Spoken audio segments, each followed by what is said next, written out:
Hello everyone, and welcome back to my channel Sparkle English, where I teach you how to improve your level of English.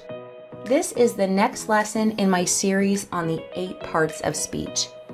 In today's lesson, I'm going to talk all about pronouns and the different types of pronouns. So first of all, there are 8 parts of speech in the English language: nouns, pronouns, verbs, adjectives, adverbs, prepositions, conjunctions, and interjections. In today's lesson, we're going to talk all about pronouns. So let's get started. First of all, what are pronouns? Pronouns are words that take the place of nouns. We can use them when we don't know someone's name. We can also use them to avoid repeating the nouns that they refer to. For example, my grandma is 90, but she is still very healthy. She is a pronoun that takes the place of grandma. So instead of saying, my grandma is 90, but my grandma is still very healthy, we can replace this with she to not sound repetitive. Another example, this tea is delicious. It tastes like peppermint. It is a pronoun that replaces or takes the place of tea. So let's talk about the main types of pronouns. First of all, when people think of pronouns, they usually think of personal pronouns. I, you, he, she, it, we, they. We have possessive pronouns: mine, yours, his, hers, its, ours, theirs. We have interrogative pronouns: who, what, which, whose. Demonstrative pronouns: this, that, these, those. Relative pronouns: who, whom, whose, which, that. Indefinite pronouns such as anyone, someone, none, everything, many, few, nobody, etc. Reflexive pronouns: myself, yourself, himself, herself, itself, ourselves, themselves. And reciprocal pronouns: each other and one another. But let's talk about each type of pronoun individually. First of all, let's talk about personal pronouns. Personal pronouns take the place of nouns and usually someone's name. We have subject personal pronouns and object personal pronouns. I, me. You, you. He, him. She, her. It, we, us. You, they, them. For example, Chad married Bethany. This is Chad and this is Bethany. We can replace Chad with he, with the personal pronoun he. He married Bethany. Chad is the subject. He's the one doing the action, so we use a subject pronoun. We don't say him married Bethany because Chad is doing the action, so he is the subject. However, if we wanted to replace Bethany, we would not replace Bethany with she, we would replace Bethany with her. We have to replace Bethany with an object pronoun because Bethany is not the subject of the sentence. However, if we reversed it, Bethany married Chad, we could say she married him. We also have possessive pronouns. Possessive pronouns show possession. They take the place of possessive nouns. We have possessive adjectives and possessive pronouns. My, mine. Your, yours. His, his. Her, hers. Its, our, ours. Your, yours. Their, theirs. For example, that is my phone. That phone is mine. It belongs to me. Donna is our baby. Donna is ours. Next, we have interrogative pronouns.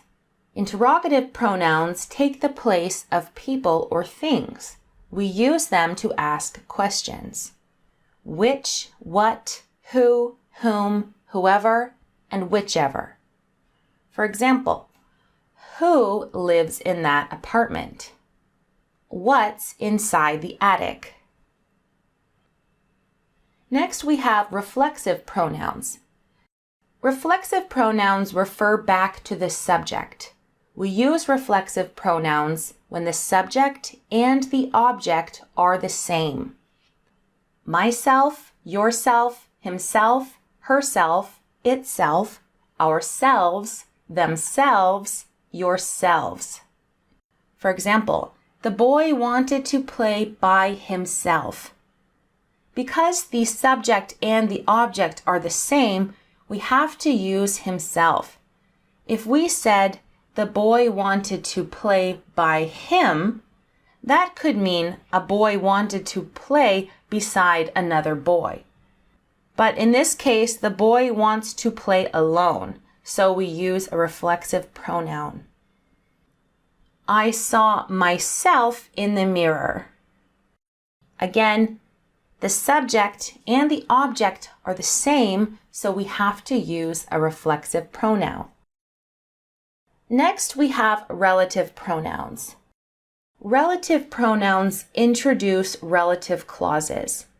Now, some of these pronouns can also be a different type of pronoun, but it's a relative pronoun if it introduces a relative clause. For example, that, who, whom, whose, which, whoever, whomever, whichever. For example, the boy who lives next door lost his bicycle last week. We enclose this with commas because who lives next door is extra information. The boy lost his bicycle last week is really the main sentence. Who introduces the relative clause who lives next door, and it's extra information. Another example, people that exercise frequently are generally quite healthy. In this example, that is a relative pronoun introducing the relative clause exercise frequently, and we do not use commas here because this is essential information to the sentence. If we say people are generally quite healthy, even though that's a complete sentence, it is necessary to use this relative clause because we are saying that people that exercise frequently are healthy, not everyone. Next, we have demonstrative pronouns. Demonstrative pronouns take the place of things. This, that, these, those. This we use for something that is close to us or something that we can touch, and that is for something that is further away. These is the plural form of this, and those is the plural form of that. For example, that is the painting I love. That refers to a painting over there. Come look at this. Those are my shoes. Next, we have indefinite pronouns, and there are many indefinite pronouns. Indefinite pronouns take the place of unspecified nouns. One, other, some, none, everybody, anybody, no one, nobody. For example, is anybody at your house?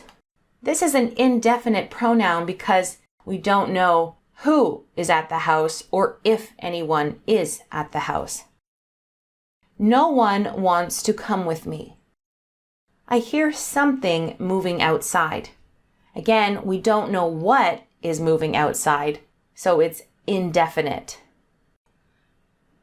And finally, we have reciprocal pronouns. There are only two reciprocal pronouns, each other and one another. Reciprocal pronouns are used when two or more subjects are acting in the same way towards the other. We use each other for two people, and we use one another usually for more than two people. For example, my parents love each other. So that means my mom loves my dad and my dad loves my mom. The teachers congratulated one another on finishing another school year. Here we have multiple teachers and they are congratulating one another. Okay, so this is just an overview of the main types of pronouns. I know this is a lot of information. I will be doing more detailed videos on each type of pronoun. Let me know in the comment section if you have any questions or what type of pronoun you would like me to talk about in more detail. Thank you for watching. Make sure to check out my full series on the 8 parts of speech, and I will see you in my next lesson.